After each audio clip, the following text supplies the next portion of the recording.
Mm. Good evening, everyone, and thank you for joining us for another episode of Advocacy. Tonight, we have the pleasure of having Nikki Postman Gates with us from Positive Behavior Group. So, of course, I have my co host Krista with me, and I have my co host Bunny with us. So, let's just get started. Nicole, can you tell us a little bit about yourself and positive behavior supports?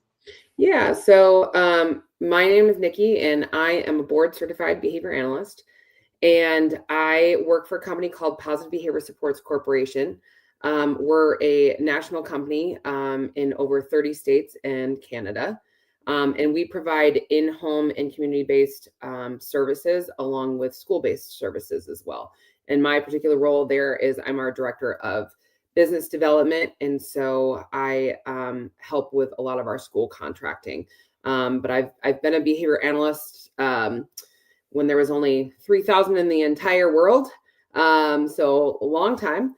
And I've had, the fortune of working with foster children. I've had opportunities to work within the school districts, in home. And I also help with kind of like employee retention and leadership goals and things like that as well. So So, you sound like you're all the way around person. It's like it's nothing that you don't do.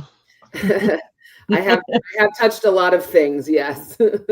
Okay, and I do want to let everybody know that we did meet Nicole at the Michigan Alliance. It was really, really nice. I mean, and of course, we made our way around. It was a great networking too. But once I started talking to her, I was very impressed because I personally believe that sometimes it's good to get them out of their like the comfort zone with my daughter. My daughter is the type of person that would love to stay in the home. But when she said it was they came into the home, I was totally impressed with that because and I think Bunny, you've had that happen with Grayson, correct? But because I personally have never had I've never had the opportunity to have Morgan go to the ABA. I thought that was really great. And when you look at our title, it's the positive behavior supports, and a lot of it is geared towards long-term planning with your special needs individual because as we know, they continue to change. Like the way Morgan was when she was 5, she's 20. So I'm dealing with totally different behaviors. So I do feel, Nikki, in some ways I'm not a board certified behavioral therapist, but I'm a mommy certified one. Right, you Yep. have experience, Yeah. hands-on experience. Yep. Yes. Way Yes. more than me. In fact, you've put in way more hours than me.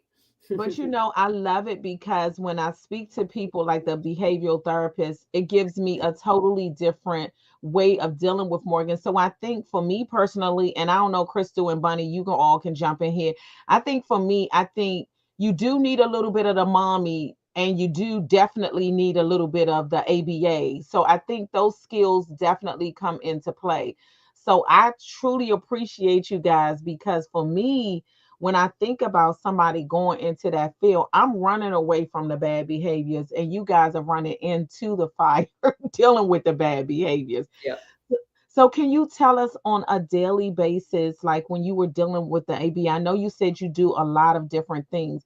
When you were dealing with the kiddos, and I'm assuming they were kiddos, can you Yeah, tell us I've what yeah, was I've that? I've done basically 4 years old to 65 years old. So I've 60. done run the gamut. So Wow. And Wow, because I was going to ask the age range. Is it a lot of times some centers, they just like, um, geared towards a certain age group, and it yeah. seems like your kid can age out. And then I feel like at different points in life, especially when our kiddos reach like puberty, there can be some behavior changes. Not necessarily that they're negative, but just, sometimes it might look like a little bit of regression or it's just something else. And I think sometimes parents still need a little bit more support in that area. It's not just for the kids. Sometimes parents are needing Yeah. assistance in how to help their children move along. So it feels good to hear that you have such a wide gamut for the age range. Yeah. Yeah. No, I actually the only age group that I haven't done is really the clinic based age, which is that, 2 to 5 range, where they're, you know, focusing more on play skills and verbal behavior and things like that. And so, you know, I think, to your point, you know, I think sometimes people feel like they hit a ceiling with that clinic-based work, where, you know, our company, Positive Behavior Supports, is, you know, it's kind of a field of ABA, of applied behavior analysis, where we're focusing on more on, you know, quality of life outcomes. So, you know, it's great that they, you know their numbers and they know this and they know that, but do they know how to, you know, buy a soda at the gas station? Do they know how to call, you know, 911 if there's an issue? And so, you know, we really focus, you know, more on just what those meaningful outcomes are for the consumer, and, you know, of course, also the family. And so a lot of our goals are parent based. So we create, you know, parent goals, because I can go work with your child for, you know, a couple hours, but if you guys don't know what I'm doing, that doesn't help anybody, right? And so, you know, I think there's a time and place for, you know, the 30 to 40 hour kind of clinic based when our kiddos are younger. But, you know, when they get older, they go somewhere, and they still have the, you know, who's teaching them about puberty, and who's teaching them how to access the community, you know, via their local transportation, or, you know, whatever it may be. And so, I definitely, you know, kind of have that passion of just, helping our, you know, our clients access the real world and learn those skills. And, you know, to your point, like, you know, someone could benefit from, you know, behavior analysis their whole life. But, you know, our goal is to teach parents how to then teach their children those life skills, right? And so, you know, it just kind of varies. And sometimes people graduate ABA and then we see them come back a couple years later because something else pops up, and we're happy to, you know, take them back and, you know, look at what's going on now. And it's, you know, usually a developmental milestone that has taken them to the next level and things like that. But yeah, I had some experience as a behavior analyst for about 3 years working with adults in group homes. And so that, you know, that was also kind of part of just my background and experience. And so, you know, and it's how do we get, you know, adults in group homes to be able to access the community and, you know, and be able to be more self-sufficient. So That's what I wanted to ask that question, Nikki. When you said that you have ages all the way up to 65, I wasn't sure if they were clients or parents. So that's good to clients. know that you go into the group homes. Yep, we do. Yeah, and of course, you know, every state is different in terms of their funding and things like that. And my most of my experiences that I, you know, and positions that I've worked as a behavior analyst have been Florida based. However, I'm actually licensed in Maryland, and various other states as well. And so I have provided services in Maryland. And, you know, a lot of it is really contingent on what, you know, your funding sources will provide and how many hours they're going to give. And, you know, so it's a lot easier to get those hours when they're, you know, a little guy, but, you know, what happens when they're 14? And, you know, you have to, you know, because the bigger they get, the bigger the behaviors get. So Absolutely. Yeah. And that's so important. I'm glad you brought that up, because I think that they do more so focus on them when they're younger, and not realizing that as they get older, those behaviors become more outlandish. I know one thing with my daughter was the disrobing and the head butting and the scratching of the face.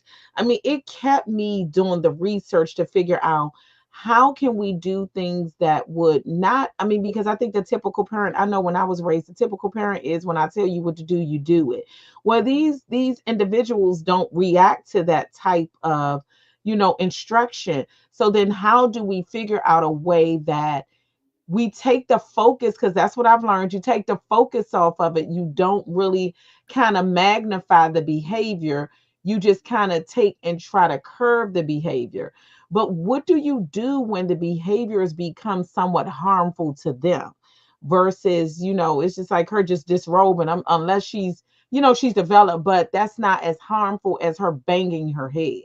Yeah, no, you know, there's a wide range of, you know, behaviors. And I think, you know, one of the things that I'll just preface with is, you know, as a behavior analyst, someone could come up and say, hey, my child is doing X, Y, and Z. What do you think I should do? But part of the role of a behavior analyst is to come in and understand the why behind it. And so, and people talk about like the functions of behavior. So why someone is doing what they're doing. And so when we come in and we kind of do that assessment piece, we're looking at the interactions that they have with other people. We look at, their environment, what could be causing, in the environment that might be triggering some of those behaviors. There's so much that kind of goes into that, and I think the important thing is that, if you have a good behavior analyst, your behavior analyst is teaching you those proactive strategies so that it doesn't even get to that point. Right now, that's not to say that, it happens. Certainly. I have, definitely had some disrobers and, elopers running in the street and all those fun things. But, we also make sure that our parents are equipped to help with that, and, crisis plans and, things like that, which of course, we hope not to get to that level, but you always just kind of have to have that plan and be prepared of, okay, what's the worst case scenario and what do I need to do in that moment? And as a behavior analyst, we're teaching families, the proactive strategies, but of course, when things do hit the fan, like you have to be fluent in what it is that you need to do in that moment, because, some high level behaviors happen really quickly. And so it's one of those where you're like, oh, wow, I just saw them run out the door, so yeah, you just have to kind of be equipped for it. And that's why that parent training piece is so important. That's it. Let me ask this. I know you were saying about the schools. Do you guys come, like, if you have a client, do you kind of look at their whole like life? Do you go into the school as well as come into the home and kind of put a plan together, factoring in everything? Yeah. So, I mean, we love to have kind of that wraparound service where everyone is, exchanging information, within different environments and things like that. The caveat with schools is sometimes it depends on your state laws, and it also depends on your funding sources. So if you have a funding source that does not allow for service to be, like for your client to be supported in the school, then unfortunately, we can go in and do a quick observation of what's happening and say, hey, this is the strategies that we use at home. You can go ahead and try those in school. But there's some cases where, you can't really access the school other than that one 30-minute observation, either due to the funding source or the school rules. So Florida, for example, is kind of that perfect world because we have a state law that allows both behavior analyst and what we call, a registered behavior technician, who's someone that does more of that, implementation piece of a behavior plan. They are allowed to go into schools now. And that was something that I had actually helped work on a public policy group to get that law changed.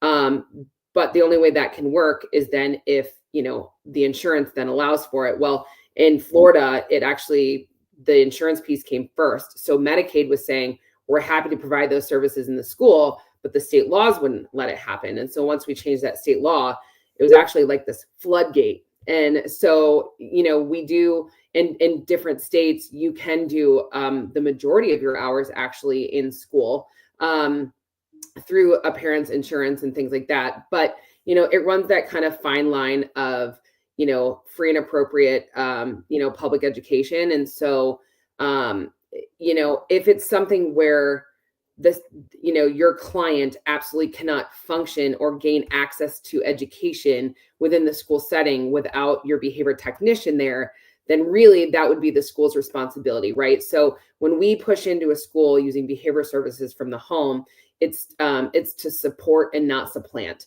And so I think that's a really important piece of it that sometimes parents sometimes don't understand, and perhaps the schools don't understand. And so, it's a bit of a loaded question. But, I think that the most important piece is number one, check to see if your insurance allows it. And number two, if your school is willing. And if they are, then, it's a perfect place to collaborate. And, kind of always keeping in mind that everyone's working towards the same goal, and that's for that child. Mhm. Oh, wow. That is Yeah, awesome. yeah, that And is. that I is wonder something if that we I have that think law that's in important Maryland. if Yeah, I would be curious to know like what other state allows that. Yeah, it's tricky because technically you should be able to do it in every state, but I know that there's some specific state statutes that clearly explain and outline that you can do it. So Colorado is one that just recently passed as well. So there's several states out there that are making it pretty easy access. So Mhm. I don't know about the law, but I know in Maryland, Grayson was able to have an RBT, and another student in his class had an RBT as well. great. Um, the other student, I think, parent paid for that through insurance, but Hmm. with Grayson, it was through the school. It was approved through The school itself. the school. So yeah, he had an RBT. ABA has been a part of Grayson's life since he was 2 years old up until just a few years after COVID. Okay. And it was a great help. And when you said that you come into the home and then you have to understand the why they do certain Mhm. things that they do, I had to understand the Hmm. why he liked to break things. And it was he liked the crash, he liked the sound. It Yeah. was Yeah. it was, The thrill of it. stimulating him, right? Yeah. But he broke everything. He broke TVs, he broke Mm, vases, he broke little whatnots. yeah. We had to really understand why is he doing this, why the behavior. So having ABA in the home, and we did clinic only one time. I didn't like it. I felt Grayson was too young. I was concerned he's nonverbal, so I preferred it in the home. But we actually learned a lot. We end up getting like a 10 bucket where he can throw toys in, and Awesome. it was Yeah. like you said, it was a thrill. I learned that through ABA, you guys help with life skills. I had no idea. Yeah. Mm. So it's a range of a lot of supports that ABA can come into the home or in a clinic setting and help with a lot. Grayson had supports with emotional and behavior issues. So Yep. he learned a lot. We learned a lot, and especially through the parent trainings. We were, those are mandatory parent trainings. Well, I think they Mhm. are mandatory, like one Typically hour with a insurance, patient. they do require you to, Yeah. have that parent engagement. And I think with a clinic-based setting, when you're looking at, a young child, I know some kids that are diagnosed even younger than one, but usually it's around that 2-year mark. Having so many repetitions of, verbal behavior programs and things like that, that's 1000% what you want to have happen, right? You want that 30 hours of, and of course, and I think the important thing for people to realize is that, especially with little guys, behavior analysis, behavior therapy should look like play. And if it Yep. doesn't look like play, then it's probably not happening the way it should. And Mm. so, when people work with that, younger population, that toddler, to kind of pre-K, they're teaching interactions with other kids. A lot of kids at that age will do that kind of parallel play and things like that. And so, Mhm. in a clinic base, it's these really contrived settings that allow for that, opportunity over and over and over again to be able to practice those skills. Once we get to an age where they're kindergarten, where now we're looking at a public school setting, typically, now you've got structure and rules and, all those other things that, in order to be able to access that education. And, the hopes is that you gain as much of that kind of verbal momentum during that clinic phase, and some of those, kind of play skills and social skills, that when they hit kindergarten, then we can start working on some of those other things as well. And of course, as you go through and a kid, middle school, I mean, you've got the puberty stuff, and, depending on, even like how impacted they are with autism, you've got people that are super high functioning autism that Yeah. just aren't good at making friends, or Mhm. they're really rigid, or, things like that. And so, I've kind of worked the gamut. My jam is, because I got most of my experience in foster care. I Mhm. work a lot with, emotionally disabled children, and so emotionally impaired, usually what they call it in schools. And so I really loved, the high functioning verbal, just kind of fun, fun kids, because I just loved it. They're fun. So It's Mm. funny that you said that it looks like play when you're interacting with the kiddos. It looks like play. At one point, I wanted more work, less play. And I had to yeah, that'll understand happen. that that's how they pair. It's a lot of playing, it's a lot of, letting the kiddo lead. And I was like, Grayson is taking advantage of you guys. It's time to stop, put the Lego blocks down. When are we going to the table? When are you guys going to help him to color?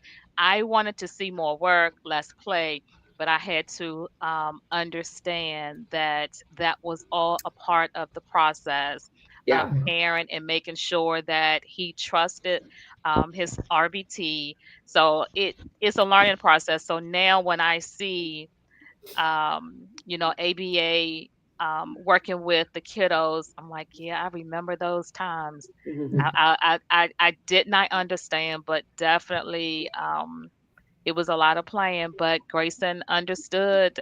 He learned how to play.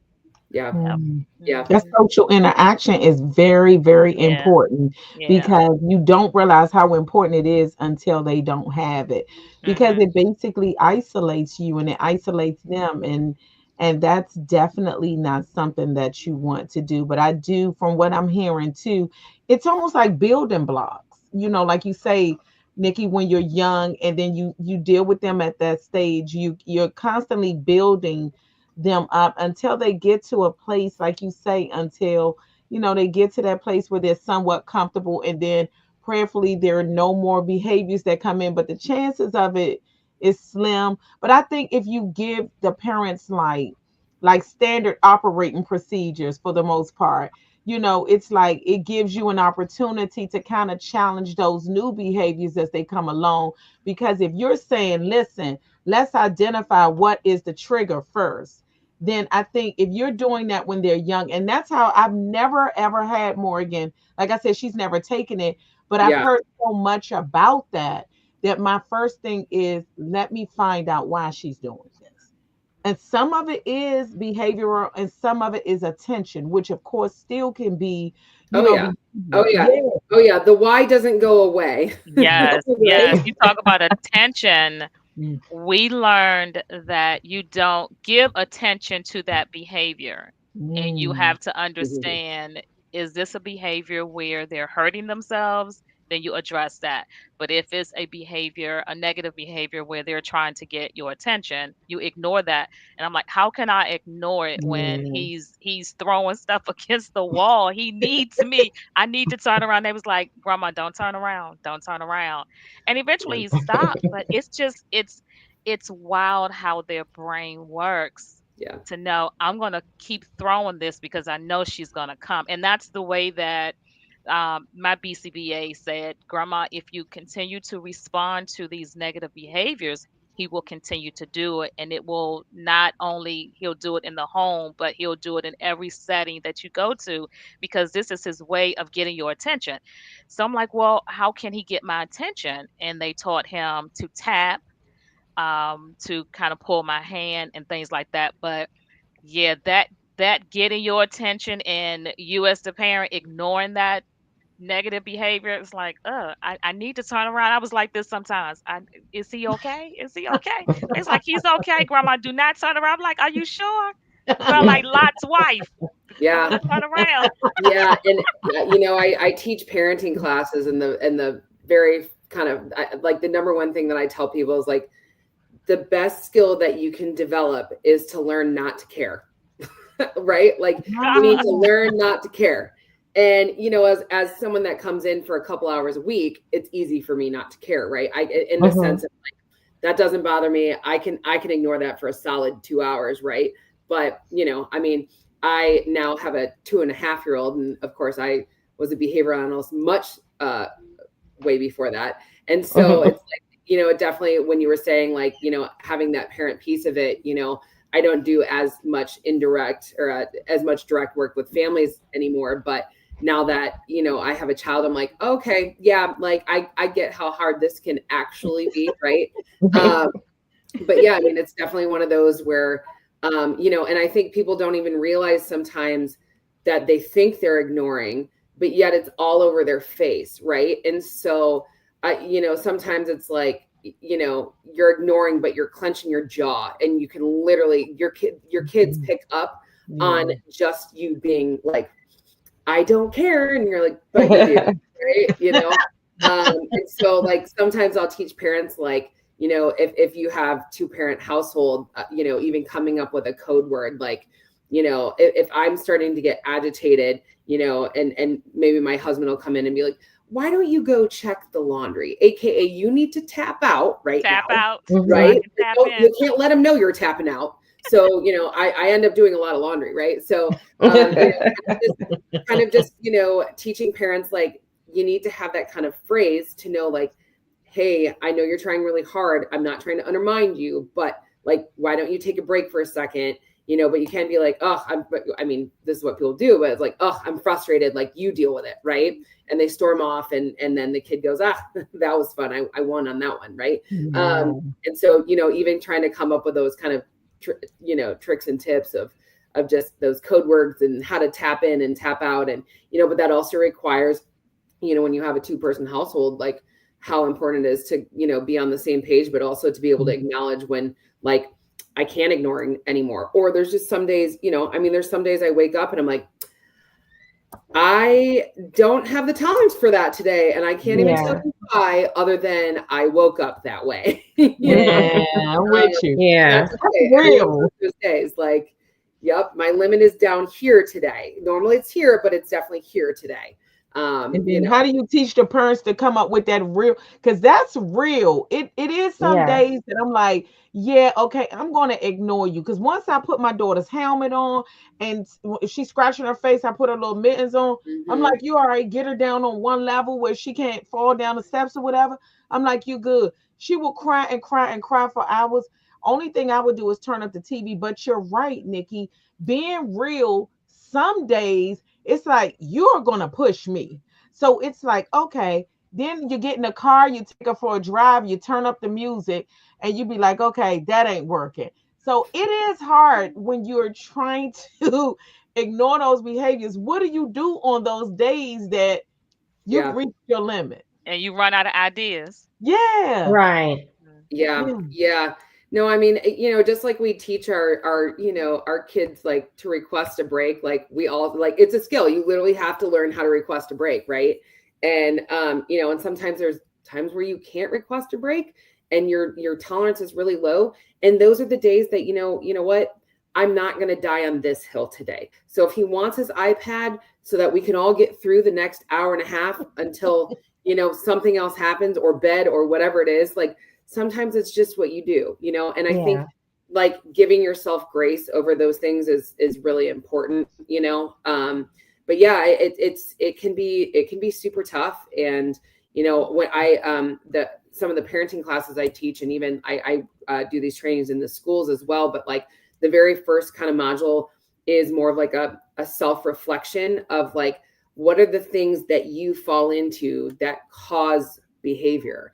And that's like a really hard pill to swallow, because, when we go into the home, a lot of the times, we'll get this kind of like, okay, here's my kid. And I'm like, but I'm here for you today. Right. And so it's that, like, because there are definitely therapies where they take the kid, they go sit with him at a table, and they're going to work with him for an hour on, play therapy or speech or OT, whereas like behavior is like, now we're all in this together, and mom and dad, you're going to put some work in today. And, and that's why sometimes, sometimes parents aren't at a place where they feel like their cup's not full enough to be able to do that level of work. Right. And so, and sometimes that's, again, where, like, even a clinic can come in. Right.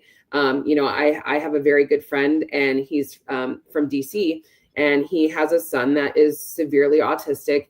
And right now his son, they've done both. They've done in-home and they've done clinic. And, right now he's in more of a clinic-based school. He's, I think, 5 now. But they're like, we just didn't have the capacity to even follow through with what needed to be done. And we knew that our cup was empty and we'd rather like not totally throw this away. And so they ended up, putting the in-home services on pause, even though they knew the importance of it, like their son refuses to sleep outside of someone being in his bed. And like, some of these like really major quality of life outcomes that when we go into a home, like, hey, that's a really big one. Let's work on that first, because that affects everybody. And that affects how, your marriages and your family life is and all those things. And, but sometimes, that's a lot of work. Like if we were to tackle that, that would be a lot of work. And so, sometimes the clinic route is just better for where people are at in that kind of point in their life. And so, they went back to that, and they felt like they didn't have the capacity to kind of put in the work for the in-home stuff, because it is a lot of work. And I think yeah, it is. And, if you have a good behavior analyst, that behavior analyst is going to build rapport with you and really be able to, be, just transparent of like, hey, we can work on this, but you've got to be ready to commit to this. Right. So, things like that. So I was so happy to see the RBT come to that door. I was like, yeah, she's here. She's here. yeah, It's time for therapy. yeah. That was a time where we can go and just sit down and breathe, Mm-hmm. and or just go Yeah, watch TV, just yeah. go do something while she worked with Mm-hmm. Grayson, Yep. because working, and he was like 2, 3, 4. It was exhausting, Yeah, everything that needed yeah, to be done. So yeah, I really enjoyed when that doorbell rang and I was like, it's time for therapy. And yeah, it was like, yeah. it's therapy, and I'm going to go and do my therapy somewhere else. So Yep. because like you said, your cup is empty or it's half full. And if you don't have a full cup and you don't have what you need, you can't pour out into, the situation to help your loved one. So Yeah. Yep. Now Definitely. I Well, hear I'm glad about. Nikki said that because I think Oh, it's good. important for parents and caregivers to know that and to understand that, Mhm. and it's okay. And I think some parents and caregivers, they kind of feel a little bit guilty, Mhm. but it's hard, like you say, especially if you don't have that bandwidth, at that moment. Yeah. And I think that as long as we're working towards what is best for the individual to help them move Mhm. forward, I think that Mhm. that's really, really what is most important, like you say, and then we can always go back and revisit. And I think this is also helping. I know a couple of people in my circle, they did not always understand the difference between in home and going into a clinic based That's what I was facility. gonna So Yeah. ask. I think that that's too, learning the different models, Mhm. those Yep. different Yeah. models. Yeah, knowing those different models and those expectations. Because I think what I was really wanting to know is like when you go into a home, what does it look like when Mhm. someone contacts positive behavior supports and they're asking, requesting your services, and you guys come out into their homes? Like, what kind of assessment do you do when you start working with a client in their home? How does that look? Yeah, no, that's a great question. And so, when someone comes into services, we have a whole parent portal that they can go to, and we have this whole kind of document that describes that whole process. And so, we really try and prepare parents and have them do all that before even kind of jumping in, because a lot of the times, a doctor will just say, hey, you need ABA. Here's a couple companies, go pick one. And a parent just got a diagnosis, doesn't know what they're doing, and go, okay, I guess I need this ABA thing. And they go and sign Mhm. up and go, wait a second, I didn't realize that this is what this is. And so, we try and do some of that kind of legwork ahead of time to make sure that people are educated on what it's going to be. But if I get assigned to a case, hey, we've got a new client, can you take him, he's in your area, sure, would love to do that. So generally it's a phone call first. Hey, I'm your behavior analyst, I'm going to be doing this assessment.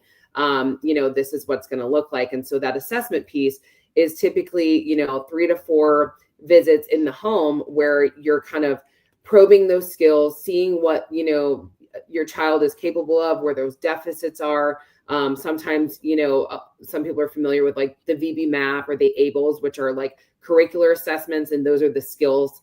They test kind of your skill deficits and things like that. And then just, I might interact obviously with, the child, see, what they're willing to do. But we also try and make a point of like, hey, when are your most difficult times? Because as you were saying, like we run to it, we really do, right? So like if I'm doing an assessment, I want to see that behavior in action, right?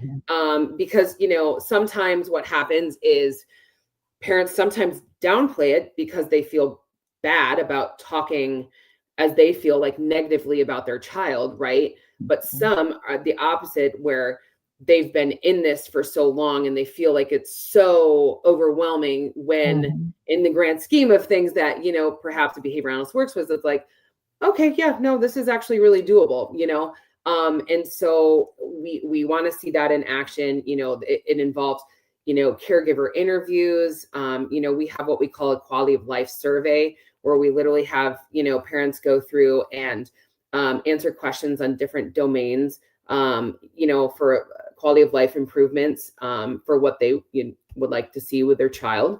And so after we kind of do that assessment piece, that's when we start to develop those goals. So we kind of establish, number one, the function, the why, right? Why the behaviors are happening, the level in which they're happening at, those triggers that are causing it. And also, what are those kind of, immediate things that happen after the behavior that are maintaining that behavior?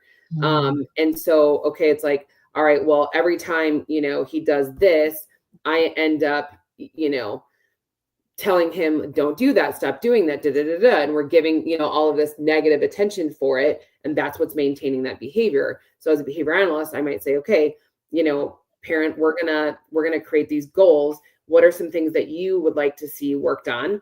And so you've got, kind of those skills, just like those daily living skills, but also we've got to teach appropriate replacement behaviors. So when you do have those kind of negative behaviors, as you were saying, like likes to smash things, right? So like you've got to find a more appropriate way for him to still like to smash things. And if you have a behavior analyst that's creative, they'll be able to do that for you, and so that's kind of where it's at. And then behavior analysts will typically determine the level of services that you need based on medical necessity. So, sometimes we have parents that are like, yeah, my doctor said I need 30 hours. Yeah, I think actually you only need 20 hours. And here's why, right? And so, hours and level of services are based on medical necessity.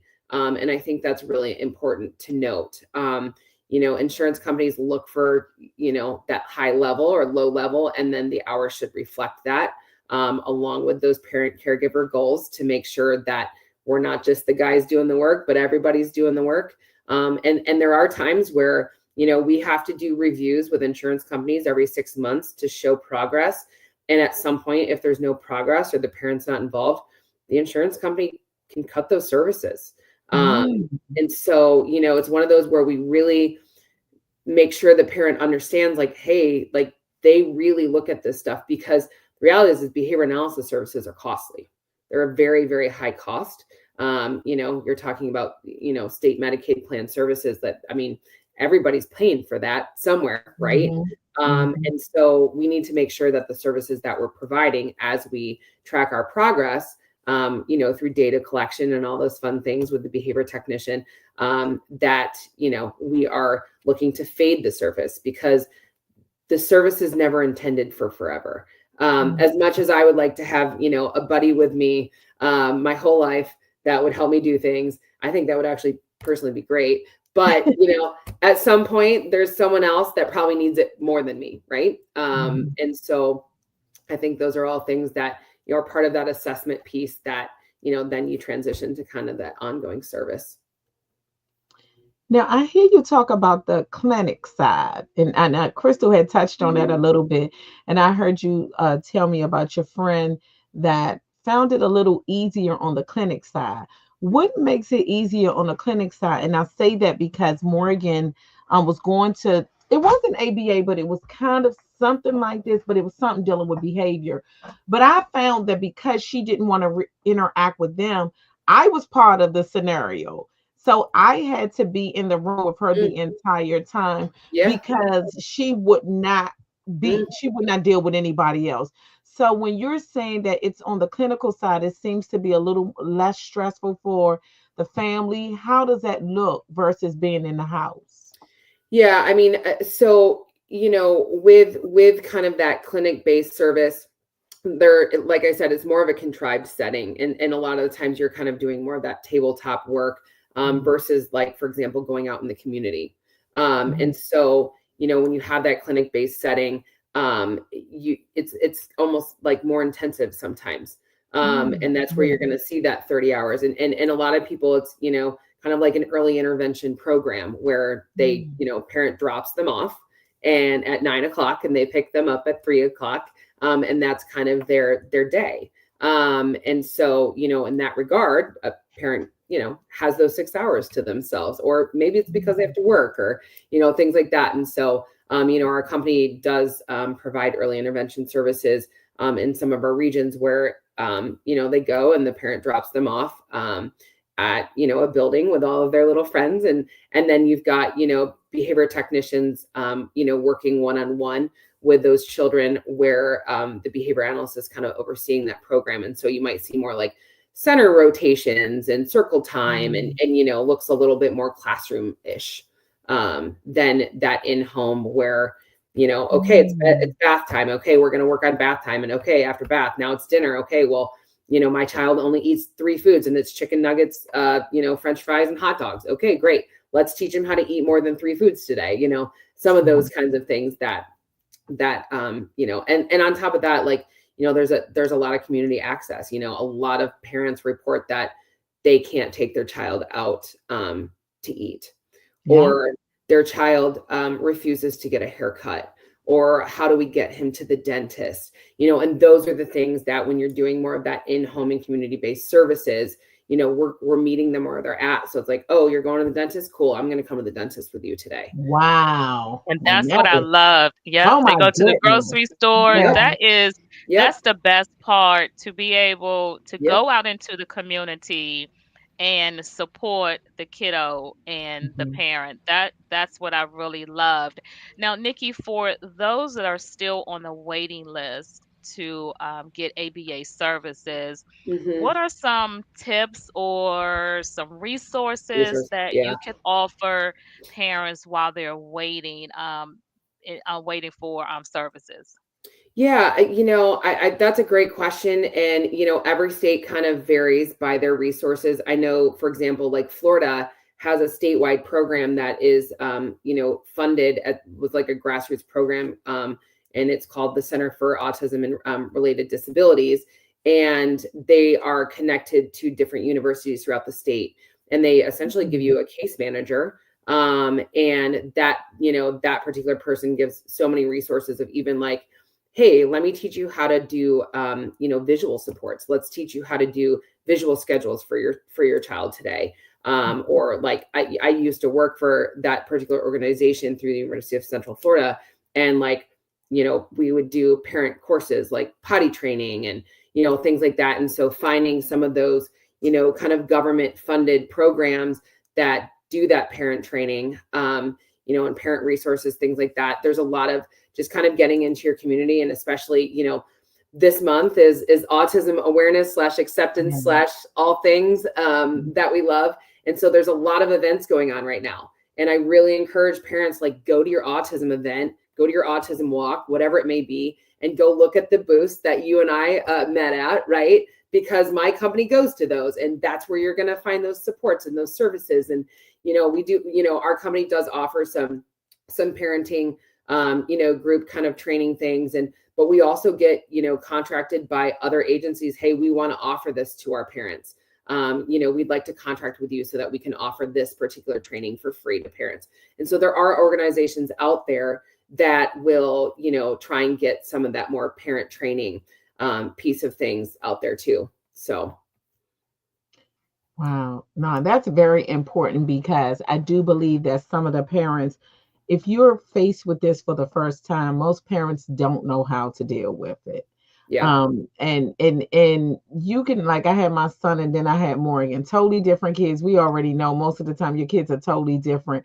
And then when you have a special needs individual and you're thrust into that and you don't know how to deal with that, I think first and foremost that training is so important and resources is so important to the parent, because I think one thing that we constantly tell our parents is you're not alone, because I think once you're isolated, that's when you become to believe that you're dealing with this by yourself. And I know for me, it was several times that I just was thinking, nobody can be dealing with this, because this will take you over the edge.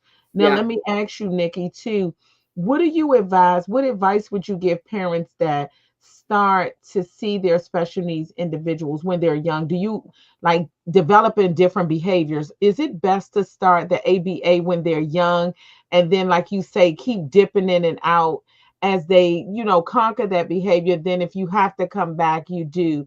Is that something that you would advise parents to do when you start seeing those behaviors?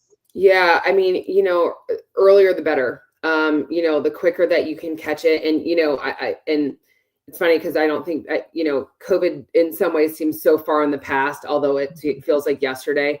A lot of our, and of course it varied by state of how open or not open it was. Of course, when I was in Florida, we joked that we had COVID for a couple weeks and then it was gone because our state was wide open, right? Whereas if you went to like California or Hawaii or Michigan, it was people were very impacted for a long time. And because of that, I actually do this talk, and it's kind of like the COVID fallout where, it directly impacted, our little guys. And like, because I contract with school districts all around the country, they're seeing that, pre-K now that were those COVID babies coming in. And so they missed that diagnosis because they were only seeing, medically essential clients with surgeries or whatever else.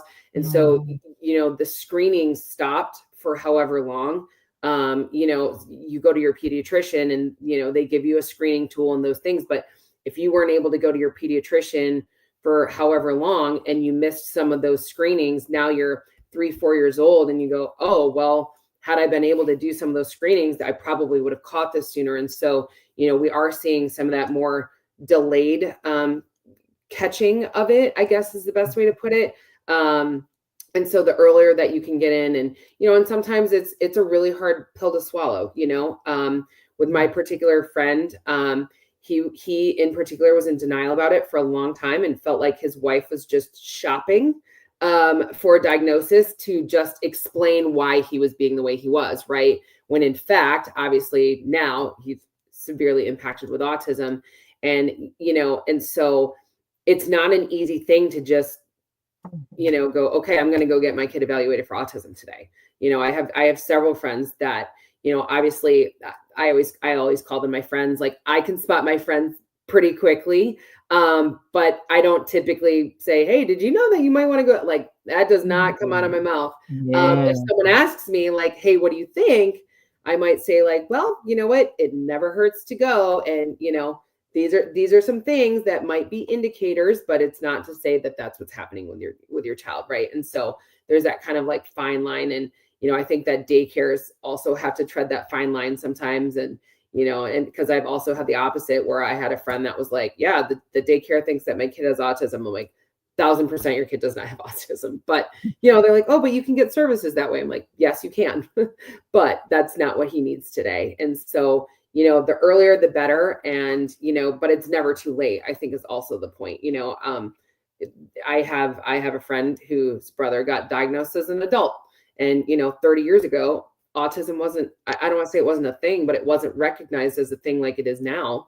Right. And so there's a lot of adults that missed out on that as well. So. Wow, that's very important. Do you find that I know we use the services a lot for our special needs community, but when you brought up COVID and how it affected so many, have you used these services also with the neurotypical community? Yeah, no, for sure. I mean, we're getting, it just in my role, I get a lot of calls where I end up on the phone with, student services directors from schools. And they're like, hey, we want to let you know we're calling for our gen ed kids right now. And Mm. yeah, you see like the lack of, you see kids that are obsessed with screen time because that's what parents used to get through because they had to work while their kids were home, and things like that. Or they aren't potty trained, just different things where where our kids were pre-COVID, and those kind of baseline skills, as you guys were saying, our gen ed kids don't even have those baseline skills anymore, for so many reasons.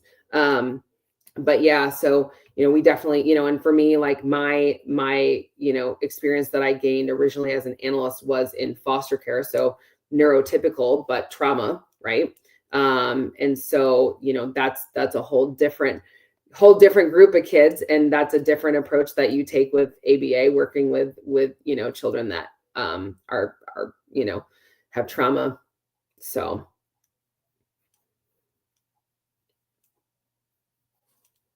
What led you? I know we didn't talk about this, but what led you to become a behavioral therapist?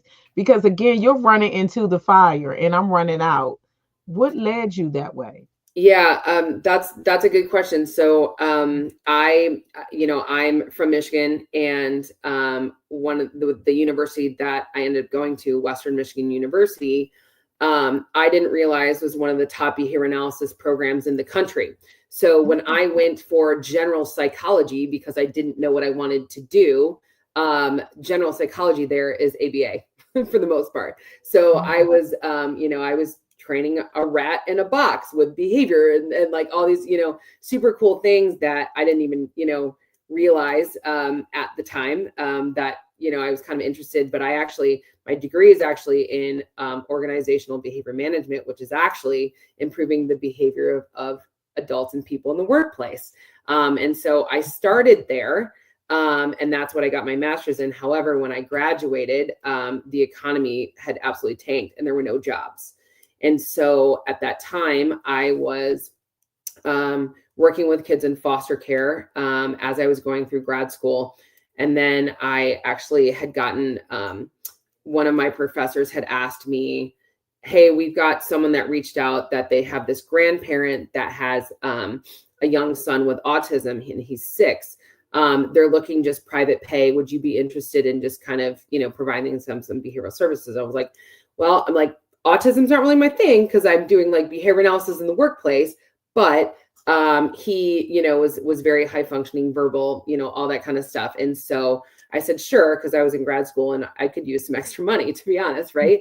And so I started going out there to see this child, and he was part of that program that I was talking to you about the University of Central Florida CARD. That was the grassroots kind of resources for families. And so when I graduated college, master's, there were no jobs at all. This was in 2008. Dates me a little bit, but the economy was real rough back then. And so that company actually, UCF, actually hired me.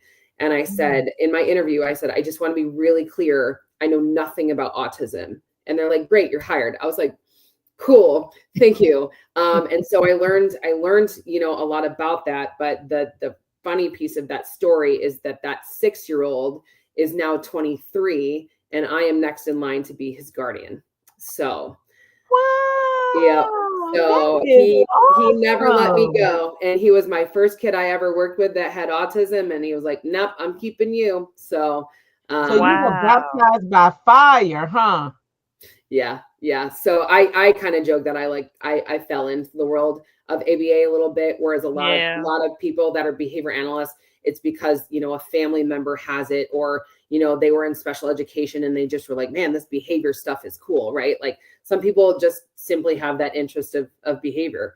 And so but for me, I went about it a really, really indirect way. So That is amazing. Yes, yeah. that That is. yeah. Yeah, Yeah. and it's so funny because a lot of the times when we talk to people, a lot of the times they've gone into that field, like you say, because somebody in their Family. family, Yep. yeah, so it's led them to that field. But for you to go into it without, yeah, that's awesome. Yeah. Yeah, I feel like I'm telling you, I tell people all the time. I said I feel like I'm ABA. I just probably failed the test a couple of Oh yeah. Oh yeah. No, times. I mean, there are definitely some pro parents out there for sure that like they Absolutely. just get it. Subject matter expert is Yes. what you Yeah, are. Absolutely. yeah. But Absolutely. but So this has really been awesome, and I would love to I definitely want to look you guys up because for me, I would like to still, I mean, even though Morgan has never taken ABA, I still would like to capitalize on, a lot of the parent educational programs, yeah. because I do feel like now she's at 20, and I do feel like the new behavior, the adult behaviors Mhm. are coming into play. Some of it Yeah. because she's delayed. I do believe that some of them are her like the puberty stuff Yep. Yeah. that, Oh yeah. yeah, and it's still going on, but I do Yeah. believe that I would love to go through something like that and just learn more about it, because it's like for real, because she's nonverbal. It's like you just I study her. I Yes. study her to make sure, Yeah. like, to pinpoint certain things. And my husband, it's funny because when we meet people, they'll be like, "Well, Paula, why does she do such and such a?" And I'm like, I don't know, but that gets my mind to thinking. And I'm Yeah. Yeah. like, okay, I gotta find out why she did certain things. Yeah. So no, I would definitely like to do that. So tell me, Nikki, in what areas are you guys located, or are you, even if you're not in that particular location, do you all have like therapists that could come to this area? How does that work? Yeah, I mean, so our company's all across Maryland. So even though we met in Michigan, but Okay. yeah, so we're in Maryland, and like I said, we're in over 30 states. So you can, anyone that's interested, they can definitely, go to our website, and they'll be able to see all the different states that we're in as well. And so they can, look and see if, sign up for services, and someone will be in contact and kind of go through that process, make sure that their insurance is able to cover that, and we'll check benefits, all that. We try and make that stuff really easy for parents. So I'm gonna sign up. I definitely want to Yeah. do that. And like yeah, I say, I feel somewhat cheated because again, the lack of resources, the lack of understanding, all of this yeah, type of stuff, you're feeling your way in the dark. But I think, like you say, it's a good thing to do it while they're young, but it's never too late. I just believe that now she's becoming an adult. I would like to deal with her from an adult standpoint and yeah. just kind of really understand where she's coming from. So I definitely Yep. plan to sign up. I definitely Great. will. That's Sweet. really good, Paula, because like you said, you can learn more about her coming into an Hmm. adult. Maybe they can help you work through some of the challenges that she may start developing that Hmm. you may not understand the why. So Mhm. Yeah. I think that that's really good. Yeah, so I'm signing up, Nikki. So you may see my name on the list. I know you're not in this area. I wish you were. I I think know. you, I think Yeah. you would be We have time a enough we have for a we Morgan. have a great team in Maryland, so you would be in Yeah. good hands for Yeah, sure. well, You get I'm signing up tomorrow. I'm gonna call them tomorrow because I'm really excited to learn more about her. I am. Great. Yeah. If Great. But you this get has you a good been, RBT, Paula, you get you a good RBT, which is a Game yes, registered changer. behavior technician, and then the BCBA, you get a good team coming in, they can do wonders. Yeah, I know it. I have I'm all positive things about ABA, that's nothing great. I'm negative. definitely signing up tomorrow. And I think too, because she graduates next year and then Hmm. she'll be coming from the school front to home. Hmm. So it's like, to me, I would like to now, she's going to be here with me throughout the day, even though she'll have her team of people or going into Yeah. whatever Yeah. program she's going to be in. It's Morgan, it functions totally different at home than she Oh works yeah. at school. Oh Yeah, yeah. so I would like to know more about her. I think I've just scratched the surface. Mhm. So I would definitely like to know more about her. Yeah. Oh my gosh, this was Yeah. awesome, Nikki. Yep. Yeah. See, when I started talking to her there, I said, "Oh, we got to get on the show." Because when she was talking about the in-home things, I was just like, I Hmm. would have loved that. And for Yep. some of these parents that I know, for some that's not that listens to it later, if you feel as though this is something that you want to do, again, Morgan is 20. It's never too late. So Yep. I know for the most part, when we've gone places, I've gone to some of these conferences and they give me such hope. And then they say, oh, you number 1,000 on the wait list. I'm like, oh man. I know. Yeah, I you know. know, I know. There needs to be more behavior analysts in the world. Yeah. I Yeah. agree. Even That's like you part of said, it. even in the workplace, we all that people are going through. I know you heard our prior conversation, but all that we're going through, even in the workplace, it Yeah. Yep. spills into our home. Yeah. So I think we all need a little help. I will say that. Absolutely. But this was Absolutely. awesome, Yeah. Nikki. Well, thank you Thank so much you. for having me. I really appreciate it. So, No, you are a wealth of knowledge. This was Yes. so awesome. I know we had some hiccups, didn't know if you was gonna be on, but it was meant for you to be on. Thank good. you Yes. so Yeah. much.